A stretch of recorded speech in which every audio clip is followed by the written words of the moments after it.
آپ کے کان میں سب سے پہلے اذان اور تکبیر پڑھ کے آپ کو بتایا تھا میرے بچے ساری چیزیں بعد میں ہیں، رسول اللہ سے وفا سب سے پہلے۔ سمجھ آئیے؟ اللہ تعالیٰ ہم سب کو حق کے اوپر استقامت عطا فرمائے۔ اللہ کا قرآن پڑھیں، محبت سے بولیے سبحان اللہ۔ میلاد کی بہت ساری محفلیں پڑھتے پڑھتے ہمارے بھی جناب بال سفید ہو گئے، اور آپ کے سنتے سنتے جناب اعلیٰ یہ صورتحال آ گئی۔ لیکن کبھی آپ نے سوچا کہ میلاد کا اشتہار زمین پہ گرنا گوارا نہیں، نالین شریف کا نقشہ زمین پہ گرنا گوارا نہیں، نالین شریف کا نقشہ کیوں ہم اس کا احترام کرتے ہیں؟ اس کی نسبت رسول اللہ کے قدمین شریفین سے ہے۔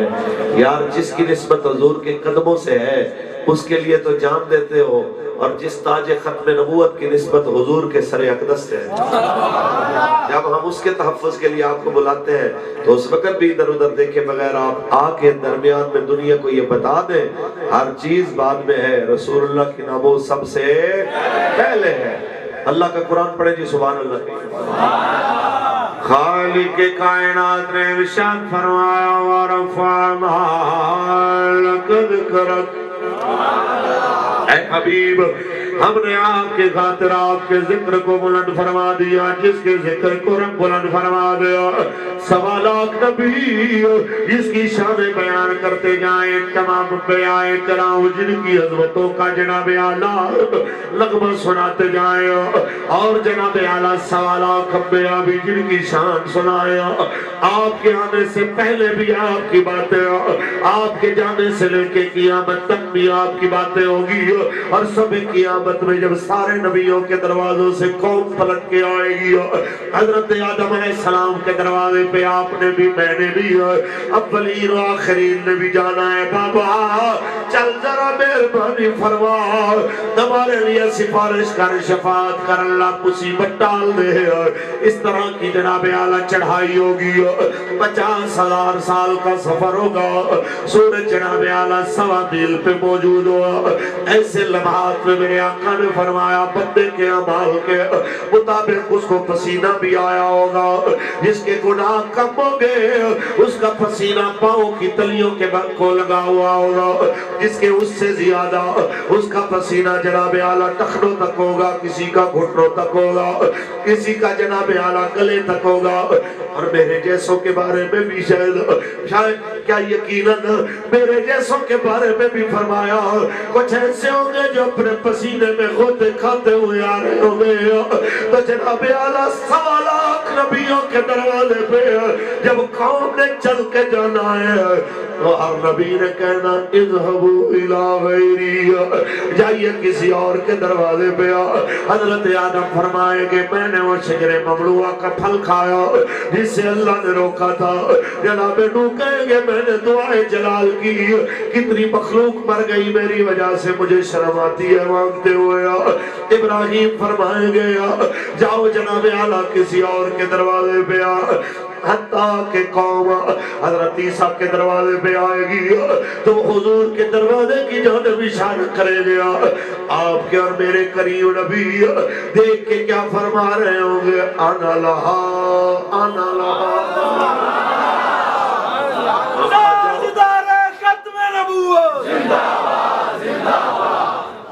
میرے کریم آقا دامان شفاعت جناب اعلیٰ پھیلا کے کھڑے ہویا۔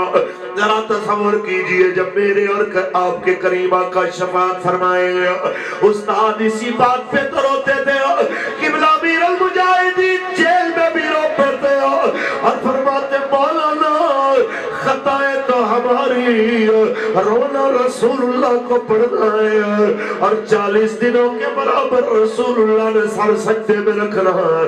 رب کریم نے فرمایا یا محمد ارفع راسک، اے پیارے محمد سر اٹھا لیجئے، سل تو فشفع تشفع، آپ سوال کیجئے پورا کیا جائے گا، آپ شفاعت کیجئے قبول کی جائے گی۔ ایسے لمحات میں حضور اس امت کے لیے دعا فرمائے گیا، اس امت کے لیے استاد فرماتے تھے اتنا تو سوچو پہاڑوں سے بڑے گناہ